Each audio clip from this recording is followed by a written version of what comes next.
Hello, everybody. This is Fiona Timms, also known as White Zulu, after my autobiography of the same name. And welcome to another episode of my experiences living with the Onshow family in Switzerland and learning to ski. This is chapter 51, and I tell you a little bit more about my two housemates who appear to have some very bad. And nothing happened. Practically every day, either on our way to the ski lift or coming home while the shops were still open, Jonty and Britta needed to get cigarettes or do some shopping. I'd been given a very small allowance from Dad and used it to buy Toblerone, postcards, and now, of course, ciggies. The other two seemed to always take a long time to make up their minds what they wanted, and wandered around the small, crowded, and rather cramped shops. They'd tell me to go and ask the proprietor to show me which were the best postcards to buy, as they still had to browse around. After our first shopping expedition, the two girls walked quickly down a side road, calling me to follow them. When we were in a tiny lane out of sight of the main street, they both opened their fashionably full maxi-length coats to reveal a huge amount of items. They had the most expensive chocolates still in their fancy boxes, dozens of packs of cigarettes, lighters, usually silver, as this was long before plastic disposable lighters were even heard of, and even long-playing records. I couldn't believe my eyes. This wasn't just petty theft. This was stealing on a big scale. I was shocked at first. How could these two nice, as my mother would describe them, girls from seriously wealthy backgrounds be stealing like common criminals, especially as, unlike me, they had apparently unlimited allowances from their parents? Then I felt deeply betrayed as the realization dawned on me that they'd been using me as a decoy to distract the shopkeepers while they did their dirty work. I was speechless. "You must try it," said Jonty. "It's stupid to pay for stuff when you can get it for free." Britta nodded. "Yes, we never pay for things. We just take them. I've been doing it for years, ever since primary school." She boasted. "Me too. We all do it, and so should you," said Jonty. "What if you get caught?" I had a vision of myself being handcuffed as an accomplice and, after a visit to the police station, at best being deported back to South Africa to be ostracized in perpetual disgrace by my family. At worst, I would have risked a jail sentence here in beautiful Chateau d'Ay. The enormity of the consequences of the risks these two were taking and involving me was too much to comprehend. "Oh, we never get caught," said Jonty airily. "As Britta said, we've been doing it for years. You really don't need to buy your ciggies. You can save all your money for drinks." I was still horrified, and after that I decided to disassociate myself from the other two girls as much as I could while shopping. I'd make my hasty and meagre purchase alone and then wait outside in the street while they combed the display stands right under the noses of the unsuspecting shopkeepers. They covered for each other now, and I always hung around outside in dread, just waiting for angry shouts and calls to the police, or to see the girls running out, costly goods scattering from under their capacious coats as they bolted. Jonty was completely unabashed. One afternoon I'd bought a pretty little silver ring, nothing expensive. It was a simple band with some tiny crystals embedded in it. As I was walking along, admiring the way it glittered on my finger in the sun, Jonty saw it and said, "Oh, you should have told me that you liked that ring. I'd have gone back and stolen it for you. A kind offer indeed."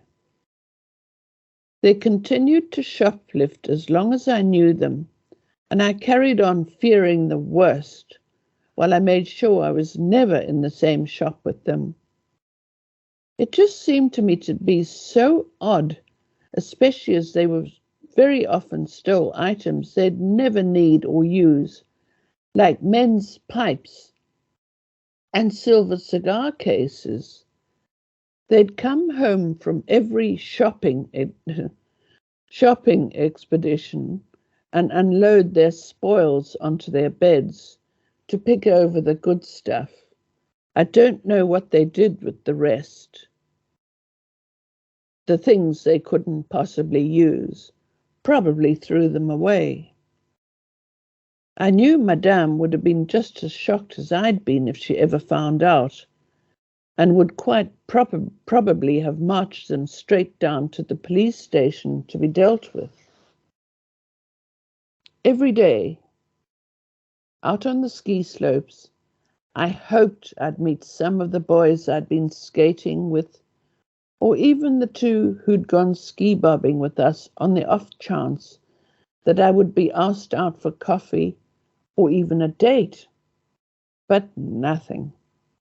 Until one afternoon I was on my way down the red piste all alone and had stopped for a breather halfway down. As I stood there gazing out at the valley far below me, with the village looking like a toy scene from a Christmas display, I heard a loud and long rumble like thunder. I looked across at the mountainside opposite me, in the valley of which Chateau d'Ay was nestled at the bottom, to see a massive piece of snow. In fact, it looked like the entire mountainside was coming away, breaking in huge great cracks from the surrounding deep snow. It gathered momentum and more snow, and it grew in size as the avalanche rumbled down the mountainside towards the village.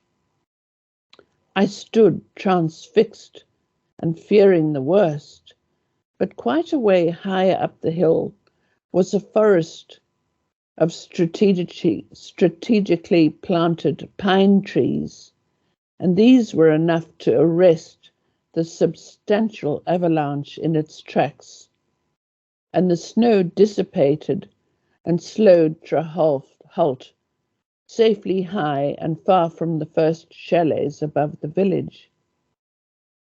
I was still standing there by myself, awed by the force of nature I'd just witnessed, when another skier swished to a stop next to me and pushed up his sunglasses.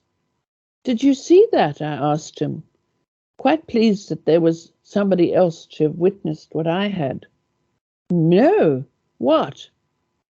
He was a guy, possibly 5 years older than myself, and spoke English. "You've just missed a big avalanche," and I pointed out the trail the fall had left and where the snow had stopped among the trees.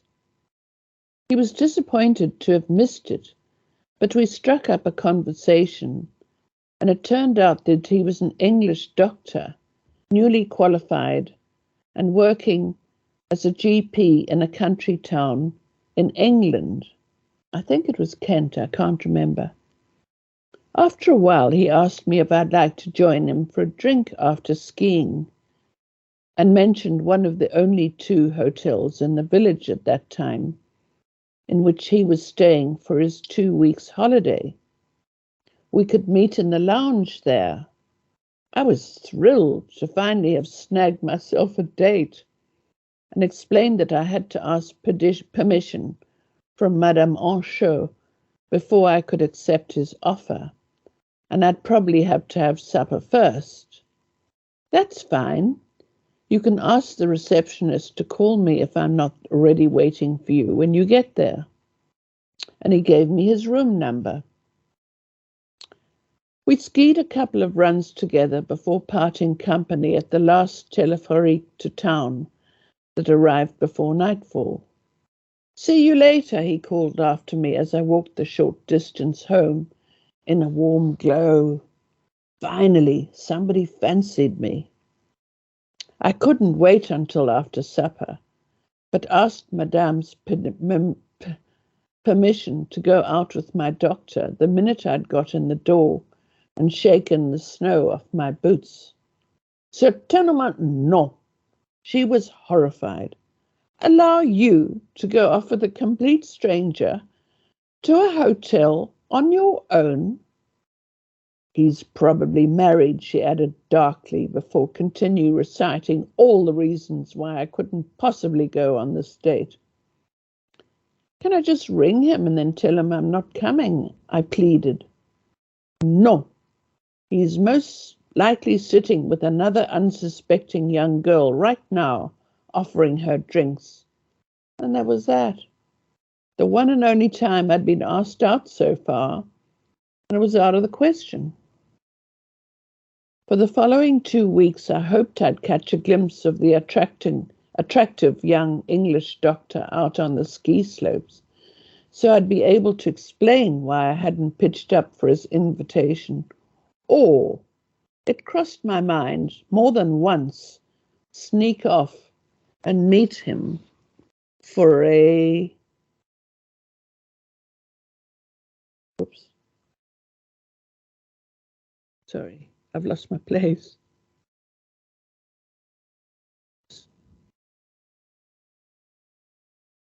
Sorry about this. Oh, yes. It crossed my mind more than once to sneak off and meet him for a lunchtime drink at the restaurant so we could cook up a plot to fool Madame and go out anyway. But I didn't see him again and was deeply disappointed. That's all for today, everybody. We will continue with my education at Swiss Finishing School, being taught to be a lady, next week with some luck. I just want to thank my sound engineer, John Moslane, for helping me do this. And that's goodbye from me.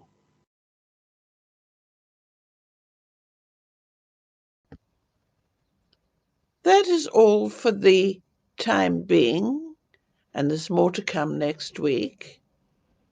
I would like to thank John Moslane for putting aside his Friday afternoons to help me produce these videos.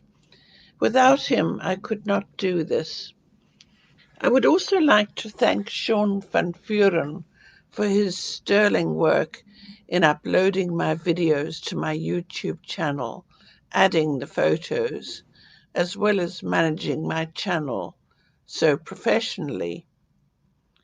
If you would like to know more about my other works, I have written 5 books in all, and each one is autobiographical. Please visit my website at www.whitezulubook.com, where you will find a lot more information as well as plenty of photographs. Thank you so much for listening.